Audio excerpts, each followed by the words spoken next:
Pagkatapos nilang kumain ay umakyat na agad sila sa kanilang kwarto. At namangha ang kanilang anak na makita nito ang kanilang sariling kwarto.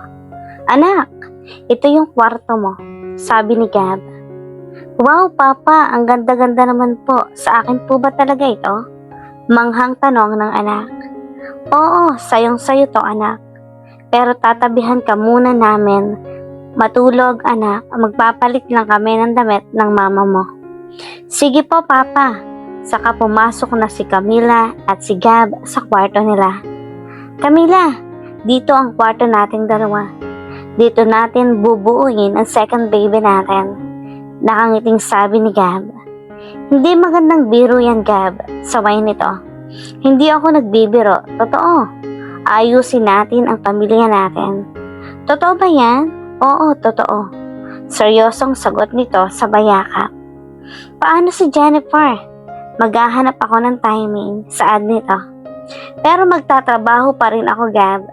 Kailangan kong papuntahin sila nanay at tatay dito." "Oo, bukas kukuha na tayo ng ticket para sa kanila." "Paano na lang ang pag-aaral ni Tintin?" Pag-aalala sa anak.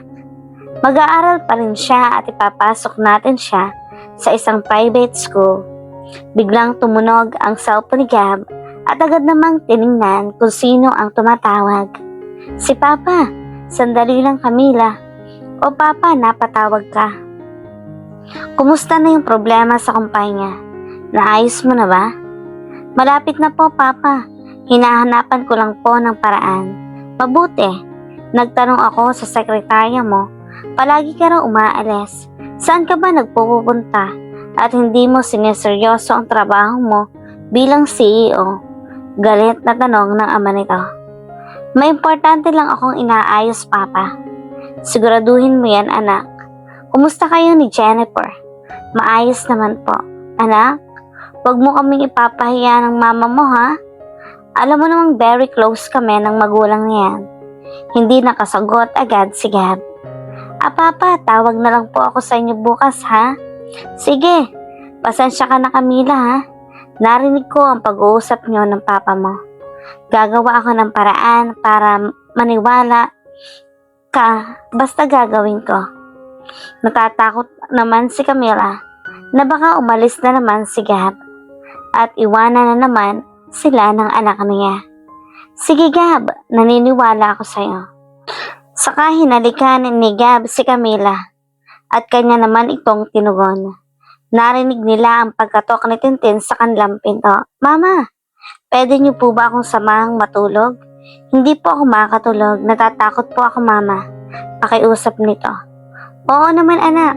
Kaya sinamahan muna nila si Tintin hanggang sa makatulog ito at bumalik sa kanilang kwarto. "Ngayon humanda ka, tayo na lang sa kwarto," sabi ni Gab habang kinikiliti nito si Camila. "Ano ka ba, Gab? Nakikiliti ako." Sinundan ng halik ni Gab si Camila at kanya naman itong tinugon. Pinahiga sa kama si Camila at naglakbay ang halik mula leeg hanggang sa makarating sa dibdib at dahan-dahang hinubad ang kanyang suot hanggang sa dumako naman ito sa ibabang parte ng pagkataon ni Camila. Hanggang sa angkinin ni Gab si Camila ng paulit-ulit at nakatulog sila sa pagod. "Good morning sa mag-ina ko. Nagluto ako para sa inyo," bati ni Gab sa kanyang mag-ina. "Gab, salamat sa lahat, ha?" "Walang anuman," sabay yakap sa kanyang mag-ina. "Papasok ka ba sa trabaho ngayon?" tanong nito habang tinutulungan nito si Gab sa paghahanda ng kanilang almusal. "Oo, papasok ako. At ako na rin ang bahalang kumuha ng tiket ng nanay at tatay mo." "Salamat, Gab." "Sige, kumain na tayo. Anak, mag-aaral ka na sa private school, ha?" "Mag-aaral na po ulit ako, Papa." "Oo, anak, at bibili tayo ng lahat ng gusto mo at ikaw ang magiging tagapagmana ng lahat nang meron si Papa pagdating ng panahon." Napangiti si Camila nang marinig nito ang pag-uusap ng dalawa. "O sige na, kumain na tayo, Gab. Baka malate ka na." "Opo, Mami." Natawa naman si Tintin sa sagot ng kanyang papa. "Para po kayong bata, Papa. Pagkatapos nilang kumain ay dumiretso na si Gab sa kanyang trabaho. At si Camila naman at Tintin ay naiwan sa bago nilang bahay. Ano anak, nagustuhan mo ba ang bagong bahay natin? Sobra po mama. Mahal na mahal ka nga ng tatay mo anak. Anak, kailangan mo nang uminom ng gamot. Ayoko po mama. Hindi pwede anak. Kailangan mo to anak para madali kang gumaling. Sige po mama. Mama? Ano anak? Kailan po ba pupunta sila lola dito? Malapit na anak. Bibili na ng ticket ang papa mo mamaya. Sige po. Kaya kailangan mo nang magpagaling agad anak ha? Opo mama. Tatawagan ko si Tita Erica mo para makapunta siya dito at mag-enjoy naman tayo anak. Yehey, sige po mama. At nang may kasama po tayo dito. Hello Erica? Beshi, asa na pala kayo? Bumalik ako doon. Nakauwi na pala kayo.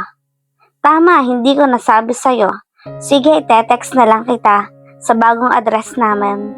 Lumipat na pala kayo ni Tintin. Basta dito na lang tayo mag-usap pagdating mo dito ha? Wala ka bang trabaho ngayon? Mamaya pa namang 3:00. Pwede pa akong pumunta dyan. Sige, salamat Erica. Anak, pupunta na ang tita Erica mo dito. May gusto ka pa bang ipabili? At magpapasabay na lang tayo. Burger lang po siguro mama. Sige anak, pero hindi pwedeng palagi kang kumain ng ganitong klaseng pagkain ha? Sabi kasi ng doktor, bawal daw sa kalusugan mo ang mga hindi healthy na pagkain. Dapat more on fruits and vegetables ka dapat. Ngayon lang po mama, promise po. Kakain na po ako ng maraming gulay at prutas. Sige, mabuti yan anak. Maya-maya darating na ang tita mo. Anak, anong gusto mong panoorin?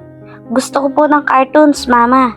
Sige anak, habang si Jennifer ay hindi pa rin mawala ang kutob na may hindi magandang nangyayari. Kaya napagdesisyonan nitong padaliin ang pag-uwi niya sa Pilipinas. Dad? O anak, anong problema? Gusto ko na sanang bumalik sa Pilipinas. But why?